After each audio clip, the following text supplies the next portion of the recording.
Welcome to this lesson on the short story In the Moonlit Land by the writer Ashita. Renowned Malayalam writer Ashita portrayed the inner pangs and feelings of women through her touching stories and poems. Born at Payyanur in Thrissur on April 5th, 1956, Ashita had created her own space among women writers of Malayalam through her unique writing style and selection of topics for stories. An author of over 20 books, Ashita had tried her hand at poetry, children's literature, and translation besides short stories. Her notable works include മഴമേഘങ്ങൾ, ഒരു സ്ത്രീയും പറയാത്തത്, വിസ്മയ ചിഹ്നങ്ങൾ, അപൂർണ വിരാമങ്ങൾ, അഷിതയുടെ കഥകൾ, and so on. She had been a recipient of several prestigious honors, including the State Sahitya Academy Award, Lalitambika Andarjanam Award, Idesheri Award, and Padmarajan Award. Ashita was a writer who had used her creativity and stories for gender justice. She had also tried to protest the assaults against women through her stories. One such story is In the Moonlit Land. The story is set in a mental asylum. It's about a watchman, the security of that mental hospital. This watchman appears powerless in his own house, among his children, among his son in laws, but he finds a place where he can assert his power, where he can assert his identity, and that is the mental asylum. For years, he was working in this mental asylum, and among the inmates of the asylum, he finds himself powerful, a place where he can assert his identity, where he can assert his power.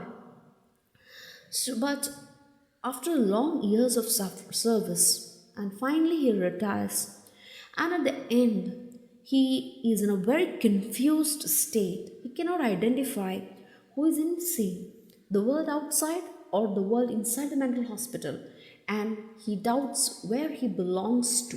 And this is the gist of what we find in the story In the Moonlit Land. Please turn to page 99. In the Moonlit Land. It was his day of retirement as watchman of the mental hospital. The only day a man feels a deep and inward isolation, cane in hand and nursing an inexplicable grief. He stepped out into the hospital premises on his usual beat for the last time. So, right from the beginning, we find the thing which he is associated with, a cane in his hand, which he uses to assert his power over the inmates of the mental asylum. So, this is the day when he is going to retire finally, and he is going for the final rounds with his cane so that he can beat the powerless inmates of the hospital. The hospital compound was spacious, trees grew on both sides of the pathway, their shadows lengthening in the light of the setting sun. If one looked at their shadows, all the trees seemed alike, just as the patients with their shaven heads and hospital clothes looked alike. His mind was filled with the morning's farewell party. Watchman Shekhar Pillai, who retires after 30 years of meritorious service, so the superintendent had said. So we find that he was working there for the last 30 years and now he is retiring. And there was a farewell party in the morning, and now it's evening and he is about to have his final rounds. The speech was a good one, and when someone from behind grunted hoarsely, a few patients had also clapped. When Sister Lucia gave him the nurse's parting gift, a cane, everyone, including the superintendent, had burst into laughter. He too had laughed. He knew his nickname at the hospital was Cane Pillai, and took secret power in that appellation as he did his rounds, twirling the cane. A violent silence also marched behind the bars of the hospital cells. He used to boast that his cane was better at managing patients than the medicines prescribed by the best of doctors. So, this is what he took pride in. He used to beat the inmates and make them silent. In the hospital, it was the sole means of communication between the normal world and the insane because the cane caused pain to the inmates, and pain is the only language which is common to the insane people and the sane people. Both the sender and the receiver understood its language perfectly well.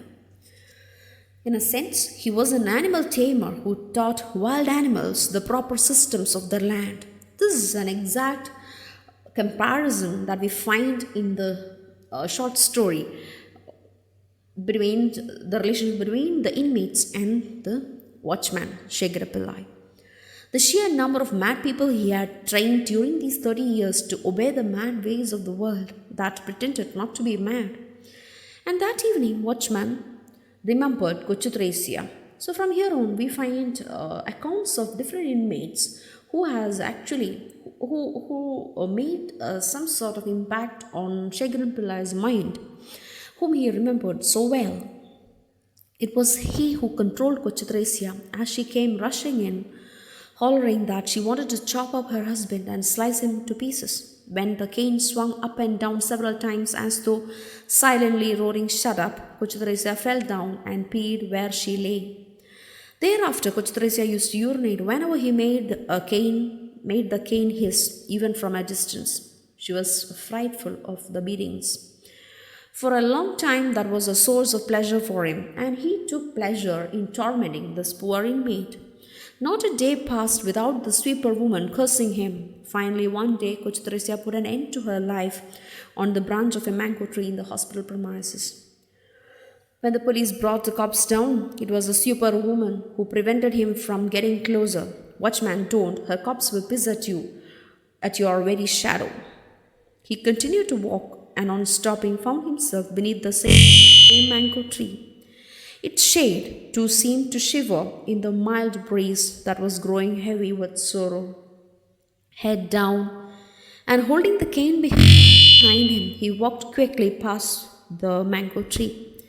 But all types of madness could not be limited to the square frame of the world as Kochutracia's, especially not Dakshayaniama's. We find another inmate now. Dakshayaniama had flung her gruel and spat on Sister Mariama's face. But the moment his cane fell on her, she had flung her mundu away, bent forward, showing her buttocks, screamed, "Beat me, you son of a bitch, and kill me." He had been young then, and he did beat her on the loose hanging folds of her aged flesh with renewed vigor, till the cane broke. He took pleasure in beating others and seeing them in pain, and that's how he found himself powerful. The shocked silence of the cells shrieked aloud. Mad glances wandered aimlessly this way and that. When the cane broke, Dakshayaniamma turned and looked at him. Suddenly, without warning, the memory of Amma hit him. From that moment onwards, he had been haunted by an uneasy feeling that no matter where he went, he was always within the view of two pupilless eyes. He felt as if he was being watched by Dakshayaniamma. It was at about the same time he had begun to feel that the bodies one ascribed forms and names to were actually inhabited by strangers. There was a man who became an evangelist, a prophet, Lord Krishna, and Shah Rukh Khan by turns in a single day. And because he had so many names, he did not have a name of his own. Finally, when the number of people in him multiplied, he had to be changed. Even today, Sheganapala vividly recalled what Sister Alice, wiping her perspiration, had told him when they stepped out after chaining the man with the help of injections and cane. The prophet who disturbs the peace of the world is worth only so much. A cross, an arrow, a cane, that's all. The man died while still in chains. What persona had he assumed at the time of death? The author and the protagonist doubts.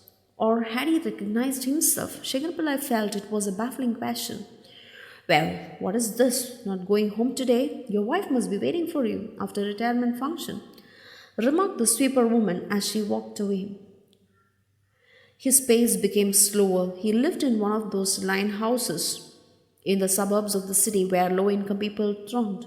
and we find a glimpse of his personal life. His wife was a bundle of complaints. Their two married daughters were sent back because the dowries had not been paid in full. On this retirement day, their husbands might have come to demand more money and settle accounts. He felt profoundly weary. Again, he felt lonely in the bylanes of his mind. If guests came to stay, his wife usually slept in the kitchen, and as there was no front yard, his cot was put outside the gate. And once, on a moonlit night, when he reached home, he saw a dog on his cot, curled up in sleep. He did not feel like disturbing it.